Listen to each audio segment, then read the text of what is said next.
누가복음 10장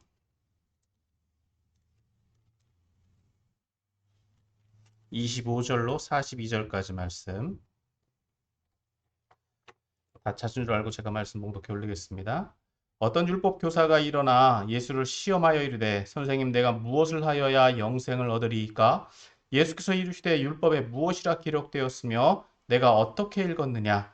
대답하여 이르되 내 마음을 다하며 목숨을 다하며 힘을 다하며 뜻을 다하여 주 너의 하나님을 사랑하고 또한 내 이웃을 내 자신과 같이 사랑하라 하였나이다.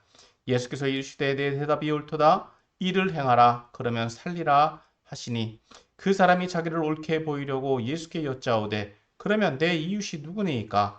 예수께서 대답하여 이르시되 어떤 사람이 예루살렘에서 여리고로 내려가다가 강도를 만나매 강도들이 그 옷을 벗기고 때려 거의 죽은 것을 버리고 갔더라.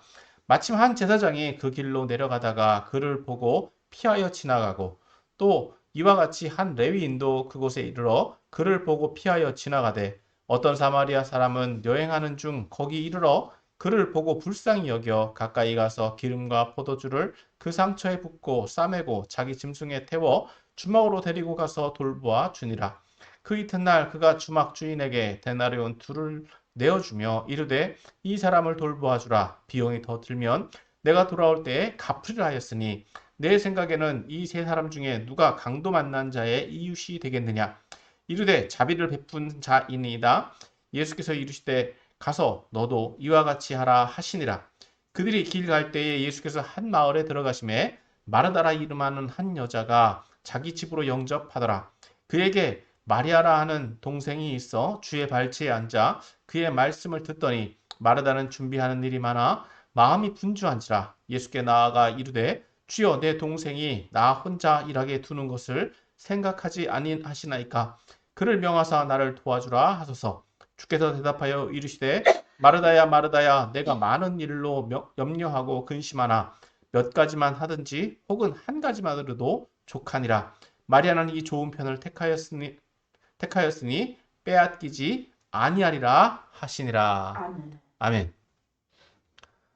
할렐루야. 아멘. 오늘로 거룩한 주일 예배 자리에 나오신 여러분을 축복하고 환영합니다. 오늘 함께 읽은 본문 말씀은 한 율법교사의 질문에 대해 예수님께서 대답해 주신 내용에 대해서 말씀하고 있습니다. 이제 본문의 내용을 살펴보므로 함께 은혜를 나누길 소망합니다. 오늘 읽은 본문 말씀은 크게 세 부분으로 나누어 볼 수 있습니다. 먼저 25절에서 28절은 율법교사의 질문에 대해 말씀하고 있고 또 29절에서 37절은 선행을 베푼 사마리아인에 대해서 말씀해 주고 있습니다. 또 38절에서 42절은 이 마르다와 마리아 이야기에 대해서 말씀해 주고 있습니다. 이제 이 본문들이 어떤 의미를 가지고 있는지 함께 본문의 내용을 살펴보도록 하겠습니다. 먼저 첫 번째로 25절에서 28절은 율법교사의 질문과 그에 대한 예수님의 대답입니다. 즉 율법교사와 예수님의 대화라고 볼 수 있습니다. 먼저 25절에서는 한 율법교사가 예수님께 질문을 합니다. 그 질문의 의도는 바로 예수님을 시험하기 위해서다라고 말씀하고 있습니다. 즉 시험한다라고 하는 것은 이 율법교사가 예수님이 말씀을 전하는 것을 검증하기 위함이라고 볼 수 있습니다. 즉 예수님께서 율법에 능한지 또 그가 전하고 있는 말씀이 율법에 맞는 말인지 시험하기 위해서라는 것입니다. 그래서 그 율법교사의 질문은 선생님, 내가 무엇을 하여야 영생을 얻으리까? 라는 것이었습니다. 자, 이 율법교사의 질문은 이론적인 질문입니다. 어떻게 하면, 즉 어떻게 하면 영생을 얻겠느냐라고 질문을 했습니다. 그런데 여기에는 어떤 실천적인 의미가 담겨져 있습니다. 어떤 이론적인 영생이 무엇이냐라고 하는 이론보다는 어떻게 하면 영생을 얻겠느냐, 무엇을 해야지 영생을 얻겠느냐는 실천적인 의도가 담겨져 있다는 것입니다.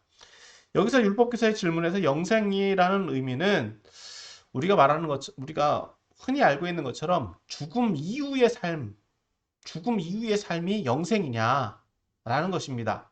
그런데 오늘 본문에서는 그 죽음 이후의 삶에 대해서 말씀하고 그런 의미라기보다는 종말의 때에 하나님의 나라에 들어가는 것을 전제하고 있다는 것입니다. 즉 종말을 지나서 하나님의 나라에 들어갔는가 들어가지 못했는가, 즉 하나님 나라에서의 삶을 의미한다라고 하는 것입니다. 따라서 이 질문을 조금 더 구체적으로 보면 어떻게 하면 하나님의 나라에 들어가겠습니까? 라는 것입니다. 그러니까 26절에서 예수님은 이 율법교사의 질문에 다시 반문을 하십니다. 즉 율법에 무엇이라 기록되었으며 내가 어떻게 읽느냐. 즉 율법에 기록된 내용이 무엇이고 너는 그것을 어떻게 해석해서 읽고 있느냐라고 하는 것입니다. 다시 말해서 율법교사의 질문, 즉 율법교사가 질문했지만 율법교사가 즉 답을 알고 있지 않냐. 너는 어떻게 생각하느냐라고 묻고 있는 것입니다. 그러니까 이 율법교사가 뭐라고 대답합니까? 27절에서 내 마음을 다하며 목숨을 다하며 힘을 다하며 뜻을 다하여 주 너의 하나님을 사랑하고. 자, 이 말씀은 신명기 6장 5절의 말씀을 담고 있습니다. 즉 너는 마음을 다하고 뜻을 다하고 힘을 다하여 내 하나님 여호와를 사랑하라. 즉 하나님을 사랑하라라고 하는 내용입니다. 즉 수직적인 개념이죠. 두 번째, 내 이웃을 사랑하라 라고 말하고 있는 것은 레위기 19장 18절의 말씀입니다. 레위기 19장 18절에는 이렇게 말씀하고 있습니다. 원수를 갚지 말며 동포를 원망하지 말며 내 이웃 사랑하기를 내 자신과 같이 사랑하라. 나는 여호와이니라. 즉 내 이웃을 내 몸과 같이 사랑하라고 하는 이 레위기 19장 18절의 말씀, 즉 후반부에 나와 있는 이 말씀을 인용하고 있는데, 다시 말해서 이 말씀을 좀 정리를 해보면 구체적으로는 한 가지의 명령이죠. 한 가지 말씀이죠. 사랑하라라고 하는 것입니다. 그런데 그 대상이 첫 번째 누구? 하나님을 사랑하는 것과 두 번째는 이웃을 사랑하는 것이다라고 하는 것입니다. 그것이 율법이 얘기하는 것이고 또 모든 성경이 얘기하고 있는 것이다 라는 것입니다. 즉 여기서 율법교사의 입을 통해서 제시된 이 두 율법은 사실 예수님 시절에 율법교사들 사이에서도 논쟁이 되었던 것입니다. 다른 복음서에서는 어떤 계명이 큰 계명입니까? 라고 말씀했지만은 여기서는 이것을 영생을 얻는, 어떻게 하면 영생을 얻겠느냐 라는 질문에서 대답을 해주고 있다는 것입니다.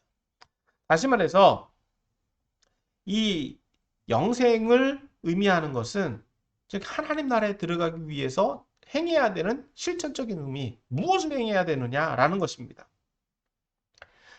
이런 대답에 대해서 이런 율법교사의 대답에 대해서 예수님은 뭐라고 대답하시느냐? 자, 28절에서 이렇게 말씀하십니다. 예수께서 이르시되 내 대답이 옳도다. 예수님도 그 대답에 동의를 하고 계십니다. 이는 예수님의 가르침이 어디에서 비롯되었느냐? 예수님 자신이 혼자서 말하고 있는 것이 아니라 하나님의 말씀, 즉 구약에서 말씀한 내용들을 예수님 자신 또한 그것을 인용해서 그것을 근거로 말씀해주고 있다는 것입니다. 자, 그래서 그렇기 때문에 구약을 인용한 그 내용에 동의를 하시면서 이제 그것을 어떻게 해야 되는지 말씀해 주십니다. 자, 28절 후반부죠. 내 대답이 옳도다. 이를 행하라. 그러면 살리라. 즉 영생을 얻는 것, 하나님 나라에 들어가는 것, 그것은 뭐다? 알고 있는 것을 행하는 것이다라고 하는 거예요. 무엇을 알고 있습니까? 하나님을 사랑하는 것과 내 이웃을 사랑하는 것을 아는 데서 멈추지 말고 어떻게 하라? 행하라는 것입니다. 이것은 율법교사의 질문에 대한 실질적인 대답입니다. 다시 말씀드려서 이론으로만 알고 있어서는 안 된다는 것이죠. 그것을 알고 있다라고 한다면 그것을 행하는 것이 중요하다라고 하는 것입니다. 그렇게 살아야 된다라고 말씀하시는 것입니다. 자, 이제 이런 예수님의 답변에 대해서 29절에서는 다시 대화가 이어집니다. 그런데 29절에서부터 37절에는 예수님이 이제 율법교사에게 누가 이웃인가라는 비유의 말씀을 통해서 누가 이웃인가라고 하는 것을 밝혀 보여주고 있습니다. 그 근원은 벌써 앞서 29절, 29절에서부터 시작됩니다. 29절 말씀 같이 봅니다. 그 사람이 자기를 옳게 보이려고 예수께 여짜오되 그러면 내 이웃이 누구니까? 첫 번째 계명이죠. 첫 번째 질문입니다. 다시 질문을 하고 있는 것입니다. 누가 내 이웃입니까? 즉 이웃의 범주가 어디까지냐라고 하는 것입니다. 다시 말해서 이 율법 교사는 자기를 돋보이고 싶어 하는 것입니다. 즉 여기서 자기를 돋보이고 싶어 했다라고 하는 것은 자기를 드러내고 자기를 옳게 보이기 위함이다라고 하는 것은 즉 이 예수님과 율법 교사의 대화 속에서 자기가 좀 자랑을 하려고 하든지 아니면 자기가 알고 있는 것이 옳다든지 자기가 인정받기를 원했다든지 라는 것으로 볼 수 있다는 것입니다. 게다가 이 율법 교사의 질문 속에는 한계가 분명히 그어져 있습니다. 내 이웃이 누구입니까? 즉 이웃의 범주를 자신은 제한하고 있다는 거예요. 자기의 동포인지 자기의 어떤 삶의 공동체인지 또 아니면 혈연지간인지 말 그대로 생활 반경 내에 속해 있는 사람인지 그것을 제한하기를 원하고 있다는 것입니다. 자, 여기서 예수님은 이제 30절에서부터 36절의 비유의 말씀을 통해서 이 율법 교사의 질문에 구체적으로 답해 주십니다. 자, 예수님이 이 비유의 말씀, 예를 들어서 말씀해 주고 있는 내용은 한 우화라고 볼 수 있죠. 즉 예루살렘에서 여리고로 내려가는 길에 한 사람이 강도를 만나게 되었다. 그 강도를 만났는데 그 강도가 그냥 어떤 물건만 뺏어간 것이 아니라 죽을 지경으로 때렸다. 그런데 마침 그 죽을 지경에 내동댕이 쳐지고 버려진 이 사람을 한 제사장이 그 길로 가다가 피해 지나갔다라고 하는 거예요. 사실 예루살렘에서부터 여리고까지는요. 지형적으로 보더라도 예루살렘이 높은 지형이고요. 여리고는 굉장히 낮은 지형입니다. 그리고 게다가 그 당시에 이제 여리고에는 이 제사장과 레위인들이 주로 많이 살았다라고 해요. 그러니까 예루살렘에서 여리고로는 사람들이 많이 왕래하던 길인데 길이 굉장히 험합니다. 바위도 많고 또 길이 오늘날처럼 길이 곧게 나 있는 지형이 아니기 때문에 강도가 얼마든지 나올 수 있는 상황이었다. 그런데 그곳에서 강도 만난 사람, 거의 죽음의 위경에 놓여 있는 이 사람, 방치되어 있는 이 사람을 제사장이 발견했다는 거예요. 예수님이 이렇게 제사장을 예를 들어서 말씀해 주고 있는 것은 제사장은 누구를 상징합니까? 종교 지도자들, 당시 인정받는 사람들, 당시에 어떤 하나님을 가까이 섬기고 있는 사람들. 오늘 율법교사처럼 하나님의 뜻을 구하고 하나님의 뜻을 백성들에게 알려주고 있는 이 사람. 이 사람이 딱 예수님의 말씀 가운데 등장하면 예수님이 이제 그 사람을 통해서 뭘 말씀하실 것을 기대했을까요? 제사장이니까 이 사람이 구해졌을 거다. 그런데 예수님의 말씀에서 이 제사장이 행한 일은 무엇이냐? 그냥 지나갔다는 거예요. 그를 보고 피해서 지나갔다. 어떤 학자들은 이렇게 이야기합니다. 이 제사장이 그 죽음 시체를 만지면 안 되기 때문에 그를 피해서 간 것 아니겠냐. 그런데 그보다도 조금 더 오늘 본문 말씀에 중심적으로 문자적으로 해석을 해본다면 문자적으로만 본다면 어떤 구체적인 이유는 나오고 있지 않지만 그를 보고 피해서 지나갔다. 자기도 강도 만나지 않을까라고 하는 공포심이 있었을지도 모르고요. 앞서 말씀드린 것처럼 율법에 의해서 시체를 만지면 안 되기 때문일 수도 있습니다. 어쨌든 그는 제사장이 행한 일은 무엇이다? 죽음의 위경에 있는 이 사람을 보고 회피하고 지나갔다라고 하는 거예요. 자, 두 번째 예수님은 계속해서 두 번째 사람을 등장시킵니다. 32절에서는 한 레위인이 그곳에 이르러 그를 보고 피하여 지나갔다. 여러분, 레위인이 또 상징하는 말은 무엇입니까? 앞에서 제사장은 종교적인 지도자, 어떤 도덕적이고 윤리적이고 하나님 말씀에 충실한 사람으로 여겨질 수 있다라고 한다면, 레위인은 그보다는 못하지만 그래도 하나님의 뜻을 이루어가는 사람, 구별된 사람들, 구별된 사람이라고 볼 수 있는 것입니다. 그런데 이 레위인도 그곳에 이르러서 어떻게 했다고요? 제사장과 마찬가지로 그를 보고 피하여 지나가되, 회피했다는 거예요. 도움이 필요하고 생명의 위험 가운데 있는 이 사람을 보고 지나가 버렸다. 자, 그런데 33절에 보니까 이 강도 만난 자를 도운 사람은 누구냐? 33절에 어떤 사마리아 사람이. 여기서 사마리아 사람은 우리가 지난번에도 말씀을 통해서 살펴봤지만, 유대인과 이 사마리아인은 굉장히 적대적인 관계에 있어요. 불편한 관계에 있어요. 사마리아에 예수님이 사마리아 지역으로 들어가셨을 때 예수님 환영받으셨습니까? 아니면 예수님 거절당하셨어요. 그런데 예수님은 이 사마리아 사람을 등장시키십니다. 그래서 그 사람이 어떻게 행했느냐? 여행하는 중에 그곳에 이르게 되는데, 그 사람이 그 강도 만난 사람이 사마리아인인지 유대인인지 보지도 않고 도움이 필요한 사람을 보고 불쌍히 여겨, 즉 긍휼한 마음을 가지고 가까이 가서, 자기도 강도가 어디 있다가 어디 숨어 있다가 또 나타날지도 모르는에도 불구하고 그 두려움 상황 속에서도 가까이 가서 자신이 가지고 있는 기름과 포도주를 그 상처에 붓고, 즉 소독하라고 그 응급처치를 하는 거죠. 상처에 붓고 싸매고 또 그를 안전하게 이송하기까지 합니다. 자기 짐승에 태워서 주막으로 데리고 가서 응급처치를 하고 그를 안전한 곳으로 데리고 갔다라고 하는 거예요.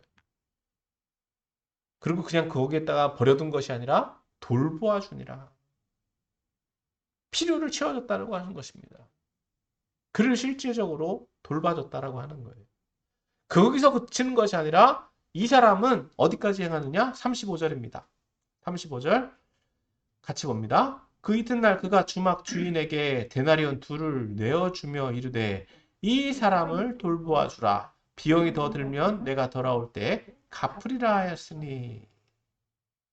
이튿날 이제 자기가 길을 떠나는데요. 누구에게 맡기느냐? 주막 주인에게. 이 사람이 같이 떠날 수 없으니까, 상처가 중하니까 그 사람을 누구에게 맡기느냐? 주막 주인에게 선금을 주면서 어떻게? 그 비용을 먼저 치르고 이 사람을 돌봐 주라.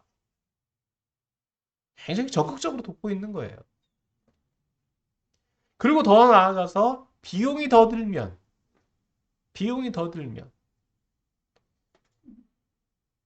그 사람을 위해서 내가 돌아올 때 갚으리라. 갚아주겠다는 거예요. 여러분, 오늘 본문에서 보면요, 이 사마리아 사람과 강도 만난 사람은 일면식도 없고 관계가 어떤 관계인지 본문에 나와 있지도 않습니다. 그냥 문자적으로만 본다면 이 유대인이 강도 만났는데 그 당시에 무시당하고 인정받지 못했던 사마리아인이 도와줬다라고 예수님 말씀해 주고 있는 거예요. 하나의 예화이지만, 예를 들어서 말씀하신 것이지만, 여러분, 누가 이 강도 만난 자의 이웃이라고 여겨질 수 있을까요? 물론 여기서 말씀 나오고 있는 제사장이나 레위인도 이 사람 주변에 가까이 살았다라고 한다면 이웃이라고 부를 수 있습니다. 근데 실제적으로 이웃이라고 부를 수 있는 사람은 누구냐? 도움이 필요할 때 도움을 준 사람이 이웃 아니겠냐. 그래서 동일하게 예수님도 이렇게 질문하고 있는 것입니다. 36절, 37절 같이 봅니다. 내 생각에는 이 세 사람 중에 누가 강도 만난 자의 이웃이 되겠느냐? 이르되 자비를 베푼 자니이다. 그쵸? 누가 강도 만난 자의 이웃이라고요? 자비를 베푼 사람. 여러분 공간적으로나 시간적으로나 혈연이나 학연이나 지연이나 그런 걸 다 떠나서요. 누가 이웃이라고요? 도움을 베풀어 준 사람, 자비를 베푼 사람, 사랑을 베풀어 준 사람이 이웃이라고 하는 거예요. 그거를 이해하고 인정할 수 있죠. 자, 그런데 거기서 멈추지 않고요. 예수님은 어떻게 말씀하시느냐? 37절 후반부에 예수께서 이르시되 가서 너도 이와 같이 하라. 여러분, 이웃이 누구인지를 아는 것보다 그 이웃에게 무엇을 행했는지가 더 중요하다고 말씀하고 있는 거예요. 자, 계속해서 이제 세 번째로 오늘 본문 말씀에서 세 번째로 누가는 여기서 그치지 않고 이 율법 교사와의 대화를 여기서 그치지 않고 또 다른 예수님이 행하셨던 사역을 통해서 일화를 통해서 율법 교사의 이 질문에 대해서 보충 설명을 해줍니다. 자, 38절 말씀 봅니다. 그들이 길 갈 때에 예수께서 한 마을에 들어가심에 마르다라 이름하는 한 여자가 자기 집으로 영접하더라. 하나의 케이스가 더 설명되고 있습니다. 이건 누가에 의해서 제공되고 있는 건데요. 예수께서 계속 전도 여행을 하시는 가운데 한 마을에 들어갔습니다. 그런데 마르다라고 하는 여자가 예수님을 영접했습니다. 우리가 잘 알다시피 예수님 혼자만 영접되는 것이 아니라 예수님은 그 당시에 기본 12명이 같이 갔다는 거예요. 기본 12명이 같이 가고 아니면 오늘 본문에서 초청했는데 예수님께서 몇몇 사람만을 추려서 가실 때도 있죠. 근데 오늘 본문에서 보면은요, 그 내용이 안 나옵니다. 그러니까 최소한 12명이 그 집에 같이 초청받아서 간 것으로 보여집니다. 그런데 어떤 일이 일어났느냐? 39절에 보니까 예수님을 영접하긴 영접했는데 누가 맞이하느냐? 39절입니다. 그에게 마리아는 동생이 있어 주의 발치에 앉아 그의 말씀을 듣더니 즉 예수님의 전도 사역은요. 예수님 말씀을 전하는 데 있습니다. 또 예수님과 교제하는 데 있습니다.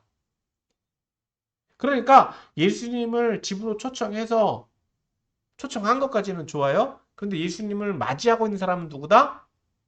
마르다가 초청을 하고 초청을 했지만 누가 만나고 있습니까? 마리아가 예수님과 대면하여 만나고 있다. 말씀을 듣고 있다. 예수님 제자처럼 말씀을 듣고 있더라. 자, 그런데 문제가 있습니다. 40절입니다. 40절에 보니까 어떤 문제가 일어났느냐? 마르다는 준비하는 일이 많아 마음이 분주한지라. 여러분 집안일을 해보셔서 아시겠지만 손님이 초청되어지면은요, 이 손님을 그 당시에는 영접을 하고 대접을 해야 됐습니다. 요즘 같으면 식당에 같이 가서 식사합시다 이렇게 할 수도 있겠지만은요, 그 당시에는 집에서 다 음식을 만들어서 대접을 했잖아요. 근데 예수님만 오신 것이 아니라 최소 12명, 즉 13명의 식사를 준비해야만 합니다. 그러니까 혼자서 이리 뛰고 저리 뛰고 분주하게 다니고 있었다라고 하는 거예요. 즉 마르다만 몸이 다른 상태다. 자, 이렇게 마음이 분주한 그 상황 가운데 참다 못해서 예수님께 나아가죠. 자, 예수께 나아가 이르되 주여 내 동생이 나 혼자 이렇게 두는 것을 생각하지 아니하시나이까 그를 명하서 나를 도와주라 하소서. 마르다의 입장에서는요 굉장히 마음이 분주하고 불편했을 거예요. 어떻게 보면 마르다 입장에서도요 예수님 앞에 이렇게 나아가기까지는 굉장히 시간이 오래 걸렸을 거다. 그런데 오죽했으면 이렇게 예수님 앞에 나아가서 요청을 했겠느냐 하는 것입니다. 그런데 예수님은 이 마르다의 입장과 상황을 충분히 아셨음에도 불구하고 이렇게 말씀해 주십니다. 41절, 42절입니다. 같이 봅니다. 시작. 주께서 대답하여 이르시되 마르다야 마르다야 내가 많은 일로 염려하고 근심하나 몇 가지만 하든지 혹은 한 가지만이라도 족하니라. 마리아는 이 좋은 편을 택하였으니 빼앗기지 아니하리라. 여러분 많은 일이 있을 때요. 많은 일이 있을 때 어떻게 해야 되느냐? 선택과 집중을 해야 됩니다.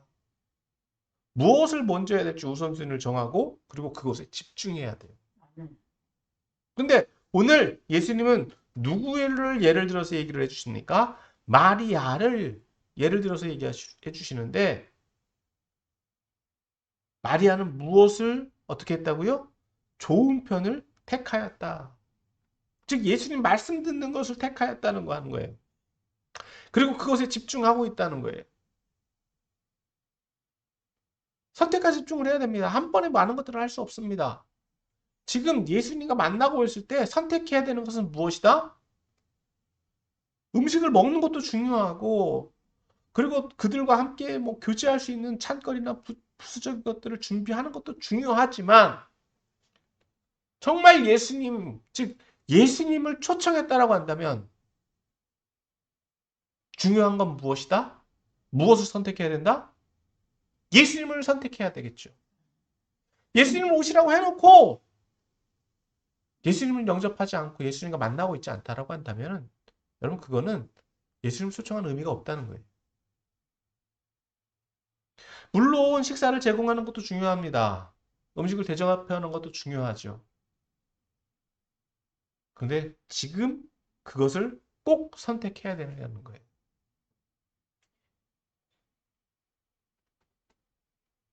자, 그래서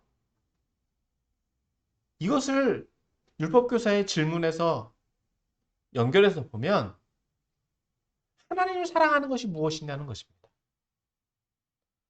하나님을 사랑하는 것은요, 하나님을 찾았다라고 한다면, 하나님을 만나기를 원했다라고 한다면, 다른 것에 집중하기보다 하나님 만나는 데 집중해야 된다고 하는 거예요. 만나기 위한 준비를 계속하다가 정작 하나님 만나지 못해요. 예수님 만날 준비를 시켜냈는데 예수님을 모셔놓기는 했는데 예수님과 만나고 있지를 않아요. 무엇이 중요하냐라고 하는 것입니다. 자, 오늘 이 말씀을 우리에게 적용해 보길 원합니다. 첫 번째, 우리에게 적용해 볼 것은 영생에 대한 관심입니다. 오늘 율법교사는 예수님 앞에 무엇을 해야 영생을 얻겠습니까? 라고 질문했습니다. 앞서 말씀드린 것처럼 영생은 죽음 이후의 삶이라고도 볼 수 있고요. 오늘 본문에서 말씀하고 있는 것처럼 하나님 나라에 들어가는 삶, 하나님 나라에 들어가는 삶을 어떻게 하면 얻겠느냐. 여러분 이론적인 것을 우리가 아는 것도 중요하지만 어떻게 해야지 하나님 나라에 들어가겠느냐는 거예요. 우리의 삶에서 행위로 영생을 얻을 수 있느냐, 얻을 수 있는 방법을 묻고 있는 것입니다. 다시 말해서 이 율법교사는요. 영생에 관심이 있었어요. 영생에 관심이 있었기 때문에 예수님 앞에 영생에 대해서 질문을 했던 것입니다. 물론 그렇기 때문에 예수님의 반문에 대해서도요. 즉시 이론적으로라도 답변을 할 수 있었던 거예요. 그런데 오늘 저와 여러분들 보면은 영생에 관심이 있습니까? 마지막 때에 하나님 나라에 들어갈 것, 우리의 종말의 때에 하나님 나라에 들어갈 것, 하나님 나라에 어떻게 해야지 하나님 나라에 들어가겠느냐는 처절한 이런 몸부림이 있느냐는 거예요.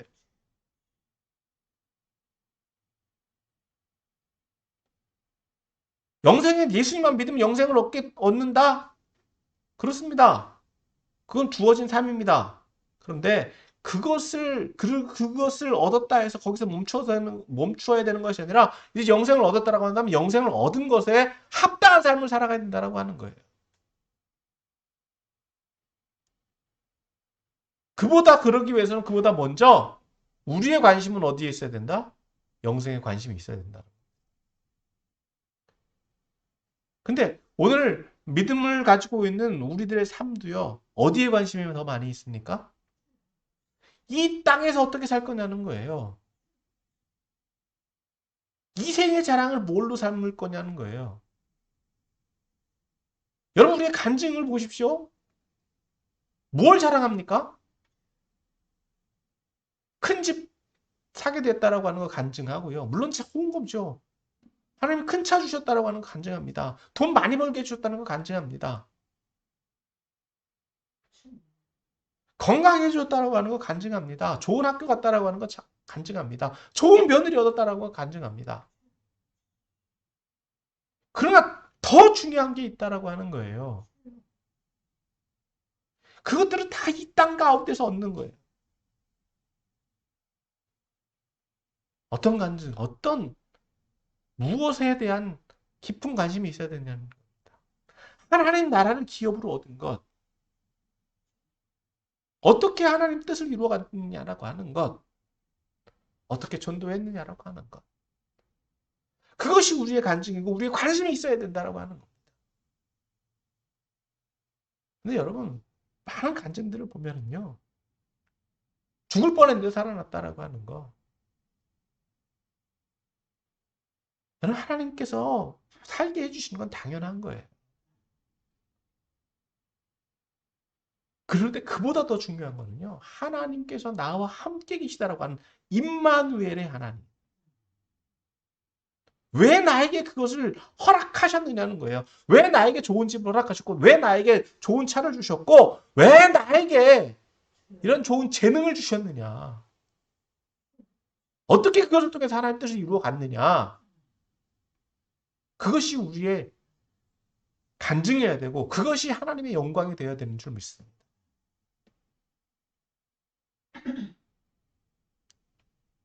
그럼 영생에 대한 이런 관심은요, 영생에 대한 답을 얻게 돼요. 영생을 어떻게 얻겠느냐라고 이 율법교사가 질문을 했지만 자기 자신이 답을 알고 있었기 때문에 예수님의 답을 비평하고 싶었던 거예요. 하려고 했던 거예요. 그러니까 예수님이 다시 한 이 율법교사에게 물었을 때 그가 대답할 수 있었던 것입니다.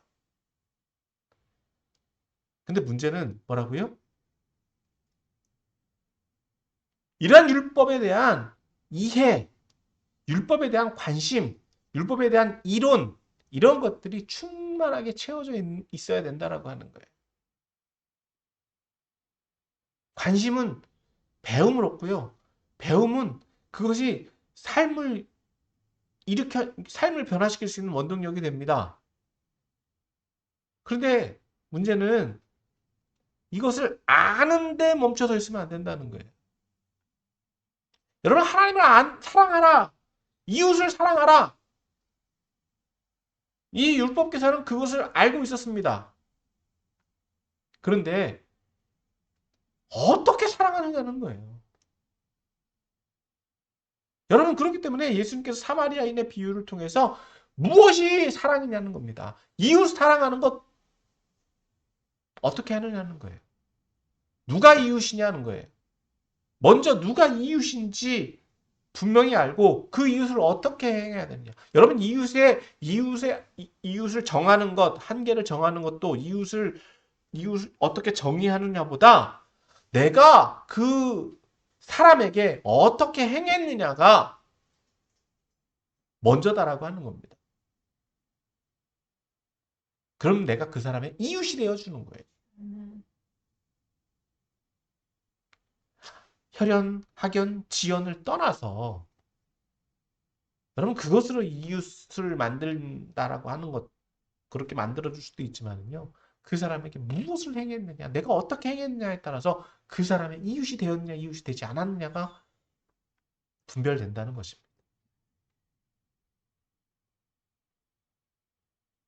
그리고 더 중요한 거는요, 여러분, 사랑의 행위가 어떻게 나가야 된다? 조건적이냐, 무조건적이냐 하는 거예요.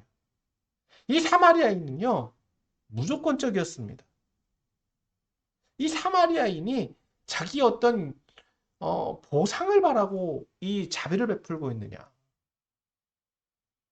여러분, 오늘 본문에서 보면요, 이 사람은 어떤 것도 기약하지도 않았습니다. 자기가 먼저 자발적으로 행해줬다는 거예요. 어떤 보상도 기대하지 않았습니다. 오히려 분에 넘치도록 이 사람이 치료되고 이 사람이 회복될 수 있도록 모든 조치를 취하고 있다. 여러분, 우리가 능력 안에서 우리가 그러기 위해서는 우리가 충분한 능력이 있어야 돼요. 충분한 재력이 있어야 돼. 물론 그것 또한 하나님께서 공급해 주시겠지만 그런 의지가 있느냐 없느냐 우선은 거기에부터 시작하는 거죠. 그것이 이웃 사랑하는 길이다라고 한다면 두 번째는 무엇입니까? 오늘 마르다와 마리아의 이야기를 통해서 본 것처럼 무엇을 선택하냐는 거예요. 무엇을 집중하라는 것입니다. 하나님, 예수님을 앞서 말씀드린 것처럼 영접했다라고 한다면 예수님 말씀을 들어야 되겠죠. 오늘날 말씀으로 오늘날 우리 상황 가운데 적용해 본다면 내가 예수님 믿겠다라고 한다면 예수님 믿는 삶을 살아가야 된다라고 하는 거예요. 예수님 믿는 자리에 나와야 된다라고 하는 거예요.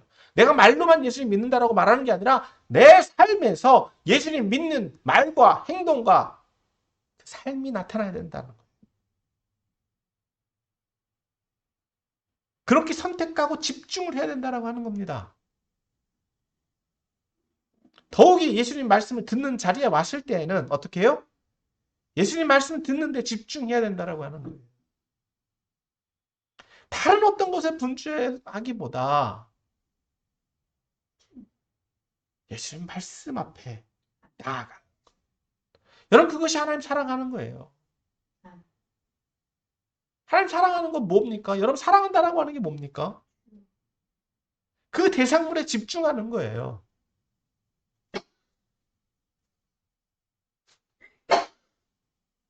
그 대상에 집중하지 못하면요, 여러분 그것이 사랑이라고 말할 수 있을까요? 내가 집중하고 있는 그 대상이 사랑의 대상이 되는 거예요. 그러니까 오늘 예수님은 마르다에게 이렇게 말씀하고 있죠. 몇 가지만 하든지 혹은 한 가지만이라도 족하다. 여러분 오늘 저와 여러분들은 무엇에 집중하고 있습니까? 어디에 집중하고 있습니까?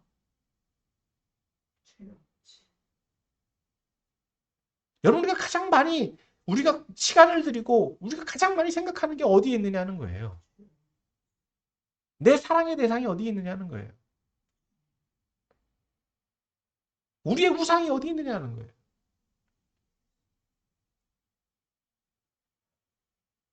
여러분 말로는 하나님 사랑한다고 하면서도요. 우리의 머릿속에는요. 다른 생각만 있습니다. 일할 것 생각, 먹을 것 생각. 여러분 그것이 여러분들의 우상이에요. 여러분 우리가 영생을 어떻게 얻겠느냐는 이 율법교사의 질문. 오늘 저와 여러분들에게 동일하게 다시 한번 적용해 봐야 될 줄 믿습니다. 오늘 말씀 정리합니다. 여러분 다시 한번 묻습니다. 어떻게 하면 영생을 얻겠습니까? 무엇을 해야 된다고요? 첫 번째로 하나님을 사랑해야 되겠죠. 말로는 하나님 사랑한다라고 말할 수 있습니다. 그렇게 사랑한다라고 보여질 수는 있습니다. 그런데 두 번째로 어떻게 해야 된다고요? 하나님 사랑하는 것에만 그치는 것이 아니라 이웃도 사랑해야 되는 거예요. 근데 그것이 말로만, 이론으로만? 아니요. 실제적인 행동을 통해서, 삶을 통해서 그 이웃 사랑이 나타나야 돼요.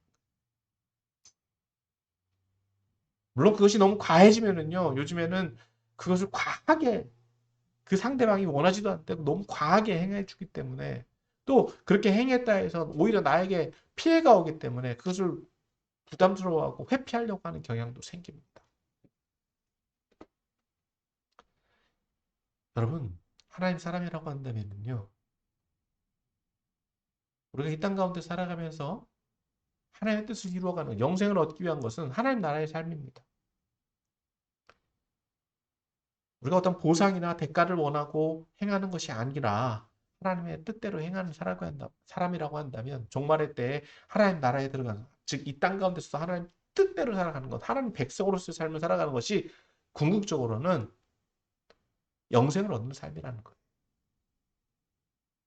이 땅 가운데서부터 하나님 나라를 이루는 삶을 살아갈 때 말 그대로 종말의 때에도 하나님 나라에 들어가는 삶을 사는 거예요. 즉 하나님 뜻대로 살아가는 삶. 그것이 오늘 저와 여러분들이 추구해야 되고 또 이루어가야 되는 삶인 줄 믿으시고 그런 삶을 살아가는 저와 여러분들 다 되시기를 예수님의 이름으로 축원합니다.